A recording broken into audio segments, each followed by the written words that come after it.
Hello everyone, आज हम पढ़ने वाले हैं एम्ब्रियोलॉजी के बारे में। तो ये स्टार्ट एम्ब्रियोलॉजी में पहले हम पढ़ेंगे कुछ इंपॉर्टेंट साइंटिस्ट के बारे में। तो स्टार्ट करते हैं आज का टॉपिक। फर्स्ट हम बात करते हैं father of embryology. Father of embryology के रूप में जाना जाता है C.F. वोल्फ को। किसको? C.F. वोल्फ को। उसके बाद हम बात करते हैं father of Indian embryology. Embryology botany की एक इम्पोर्टेंट ब्रांच है ना, जैसा कि आपको पता है। तो साइंटिस्ट भी कोई इम्पोर्टेंट होगा, जैसे कोई महान ही होगा, याद करने का तरीका इसका कोई महान ही इंसान होगा। तो इसका जो फादर है इंडियन वो है P. माहेश्वरी। जैसे कि साउथ की फिल्मों में आता है ना कोई माहेश्वरी टाइप से, उस हिसाब से इसका फादर कौन है? माहेश्वरी। ओके। उनकी एक बुक भी थी जिनका नाम था an introduction to the embryology of angiosperm, जो कि 1950 के अंदर आई थी। इसमें इन्होंने एम्ब्रियोलॉजी के बारे में बताया था। इसका एडिट वर्जन भी आया है 1966 के अंदर, जिसका नाम था recent advance in the embryology of angiosperm. Okay. Next scientist है जिनका नाम था एन ग्रू। एन ग्रू ने बताया था कि स्टेमन होता है वो मेल सेक्स ऑर्गन की तरह बिहेव करता है। ये बात किसने बताई? एन ग्रू ने। उसके बाद आते हैं जेकब कैमेरिकस। इन्होंने बताया सेक्सुअलिटी के बारे में, मतलब फीमेल और मेल सेक्स ऑर्गन को डिफाइन किया था। किसने? जेकब कैमेरिकस ने। उसके बाद नेक्स्ट साइंटिस्ट आते हैं जिनका नाम है कोल्यूरेटर। कोल्यूरेटर ने पॉलिनेशन की प्रोसेस को बताया था। और पॉलिनेशन के अंदर भी हमें पता है कि दो प्रकार से हो सकता है मेजर, बायोटिक होगा या एबायोटिक होगा।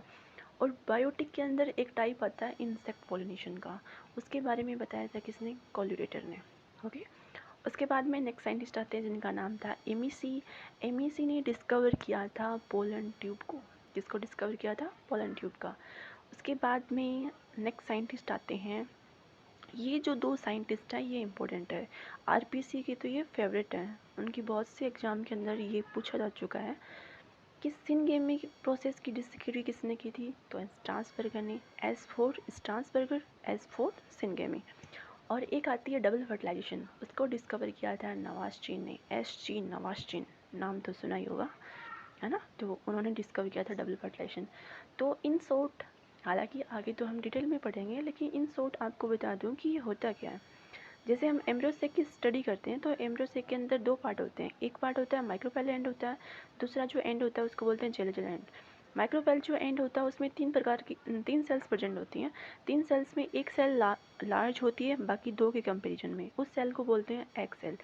और जो दो सेल होती हैं वो स्मॉल होती हैं जिनको बोलते हैं सिनर्जिड सेल। ओके। और जो जेलेजल साइड होती है वहाँ पर तीन सेल्स प्रेजेंट होती हैं, इन सेल्स को बोलते हैं एंटीपोडल सेल। ठीक है, ये एंटीपोडल सेल होगी। अब होता क्या है कि मेल गेमेट जैसे आता है, मेल गेमेट पोलन ट्यूब आएगा, पोलन ट्यूब के अंदर दो मेल गेमेट होते हैं, जैसा कि हमें पता है। ये जो दो मेल गेमेट होते हैं, एक मेल गेमेट फ्यूजन करता है इस एग सेल के साथ में, तो ये प्रोसेस कहलाती है सिनगेमी। किसने बताया? स्ट्रासबर्गर ने। एक फर्टिलाइजेशन तो यहाँ पर हो गया। अब दूसरा फर्टिलाइजेशन क्या होता है ये आपको पता होना चाहिए। इसके सेंटर पार्ट में प्रेजेंट होता है सेकेंडरी न्यूक्लियाई, और सेकेंडरी न्यूक्लियाई के अंदर प्रेजेंट होते हैं दो न्यूक्लियस।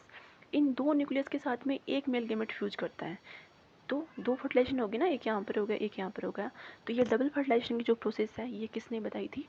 S.G. नवाज़ ने। Okay, clear. उसके बाद आता है कि model plant of embryology study. Embryology की स्टडी के अंदर सबसे ज़्यादा जिस प्लांट को बार बार में यूज में लिया गया था वो था कैप्सुला ब्रेसिका। ये बन गया model plant. Okay, Brassicaceae family से ये बिलोंग करता है। उसके बाद नेक्स्ट साइंटिस्ट हैं जिनका नाम है स्लाइडेन। स्लाइडेन ने बताया था कि एम्ब्रियो होता है उसका डेवलपमेंट पोलन ट्यूब की टिप से होता है, और इन्होंने बताया था कि एम्ब्रियो से एक बिहेव करता है इनक्यूबेटर की तरह। क्लियर। उसके बाद हम पढ़ेंगे टिपिकल फ्लोर की स्ट्रक्चर। टिपिकल फ्लोर की स्ट्रक्चर पढ़ने से पहले आपको कुछ यूनिट के बारे में पता होना चाहिए ताकि आप इजी से इसे समझ पाओ। कौन कौन से यूनिट बात करते हैं? फर्स्ट, आप नाम सुना होगा कैलेक्स, जिसको हिंदी में बोलते हैं बाह्य दल। फ्लोर के आउटर साइड में प्रेजेंट होता है, जिसका नाम है कैलेक्स। उसके उसके ऊपर की साइड प्रेजेंट होता है कोरोला। उसके बाद प्रेजेंट होता है एंड्रोसियम। उसके बाद प्रेजेंट होता है गाइनोसियम। ठीक है। कैलेक्स की यूनिट होती है सेपल, कोरोला की यूनिट होती है पेटल, एंड्रोशियम की यूनिट होती है स्टेमन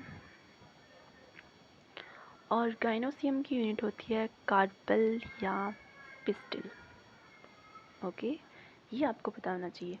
कई प्लांट्स में क्या होता है कि कैलेक्स और कोरोला फ्यूज्ड कंडीशन में प्रेजेंट हो सकते हैं। तो फ्यूज्ड कंडीशन में यदि प्रेजेंट होंगे तो इसको बोलते हैं क्या, पेरियंथ। क्या नाम है, पेरियंथ। और इस पेरियंथ की यूनिट होती है, उसको बोलते हैं टिपल। क्या यूनिट है, टिपल। ओके, तो ये पहले आपको पता होना चाहिए। फिर हम बात करते हैं टिपिकल फ्लोर की। ये आ गया सोना सा फ्लोर आपके सामने। तो इसके अंदर हम बात करते हैं, पहले किसकी बात करें, पहले हम बात करते हैं सेपल की। सेपल किसकी यूनिट है, कैलेक्स की, मतलब बाईदल की। ये बाईदल प्रेजेंट है। बाईदल के पास में ऊपर की साइड कौन प्रेजेंट होगा, पेटल। पेटल मतलब कोरोला प्रेजेंट होगा। ठीक है, ये दोनों ही मिलकर के फॉर्मेशन करते हैं नॉन एसेंशियल होल का।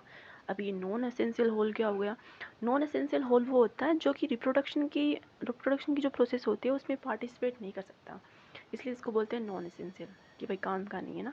पेटल होता है वो कलरफुल होता है, कलरफुल होता है तो किसी को अपनी ओर अट्रैक्ट करेगा, किसको करेगा, इंसेक्ट को करेगा। तो इंसेक्ट को अट्रैक्ट करने का काम करता है कौन, पेटल। और क्या कर सकता है, फ्लोर को कलर प्रोवाइड करने का काम भी यही करता है। ओके, उसके बाद हम बात करते हैं एसेंशियल होल की। एसेंशियल में आता है, फर्स्ट आता है स्टेमन, सेकंड आता है कार्पल। ये एसेंशियल होल होते हैं। एसेंशियल क्यों, क्योंकि ये फ्लोर के अंदर रिप्रोडक्शन की प्रोसेस के अंदर पार्टिसिपेट करते हैं, मतलब ये तो चाहिए ही चाहिए। तो रिप्रोडक्शन की प्रोसेस में पार्टिसिपेट कर रहे हैं तो ये क्या हो गए, एसेंशियल होल हो गए। स्टेमन के अंदर 3 पार्ट होते हैं। एक होता है एंथर, ठीक है, जो कि रिप्रोडक्शन के अंदर पोलन ग्रेन इसी के अंदर बनते हैं, तो ये फर्टाइल पार्ट होता है। एंथर होता है, एक होता है फिलामेंट, और एंथर और फिलामेंट के बीच में प्रेजेंट होता है जिसका नाम है कनेक्टिव। क्या नाम है, कनेक्टिव, जो कि एंथर और फिलामेंट को जोड़ने का काम करता है। ओके, ये हो गया इसका एंड्रोसियम वाला पार्ट। उसके बाद आता है पिस्टिल या कार्टल। पिस्टिल या कार्पल की हम बात करते हैं तो इसमें सबसे ऊपर का पार्ट फीमेल के अंदर वो होता है स्टिग्मा, जो कि पोलन ग्रेन को रिसीव करने का काम करता है। उसके बाद एक होलो ट्यूब जैसी स्ट्रक्चर होती है जिसका नाम है स्टाइल। उसके बाद में प्रेजेंट होती है ओवरी। ओवरी में क्या होगा, ओव्यूल्स होंगे। ओव्यूल्स किस पे प्रेजेंट होंगे, प्लेसेंटा पे प्रेजेंट होंगे। और ये जो फ्लोर होता है वो प्रेजेंट होता है किसके ऊपर, थैलेमस के ऊपर, attach to plant by pedicel. ठीक है, ये जनरल सी बात थी। उसके बाद हम एक साइंटिस्ट और देखते हैं जिनका नाम है क्या, गोइथे। गोइथे ने क्या बताया कि thalamus is a modified stem. ये जो पॉइंट है, ये पॉइंट आपको याद रखना है कि बहुत बार ऐसे पूछ लेते हैं कि thalamus is a modified stem है, फ्लोर क्या है, मॉडिफाइड सूट है, कैलेक्स क्या है, मॉडिफाइड लीव्स है। ऐसा मानना था किसका, गोइथे का। तो ये लाइन्स आपको याद रखनी है क्योंकि बहुत सी बार ये डायरेक्ट पूछ लिया जाते हैं। उसके बाद अभी हमने क्या पढ़ा कि जो पेटल होता है उसका रोल होता है किसके किसके अंदर, फ्लोर को अट्रैक्ट करने के अंदर, कलरफुल होता है। ठीक है, जो कोरोला होता है वो, इसका तो पढ़ा है हमने। सेपल क्या होते हैं, मोस्टली ग्रीन होते हैं। लेकिन मुसेंडा के अंदर क्या होता है कि कैलेक्स होता है, मतलब जो सेपल होते हैं वो क्या होता है, उसमें से एक जो सेपल होता है वो कलरफुल होता है। काम क्या है, कीटों को अपनी ओर अट्रैक्ट करना, यही इसका काम है। इसको बोलते हैं एडवर्टाइजिंग फ्लैग। क्या नाम है इसका, एडवर्टाइजिंग फ्लैग। ये हो गया एक टिपिकल फ्लोर की स्ट्रक्चर। आई होप आपको समझ में आया होगा। If you like this video then like and share this video and subscribe my channel. Happy learning. Thanks for watching.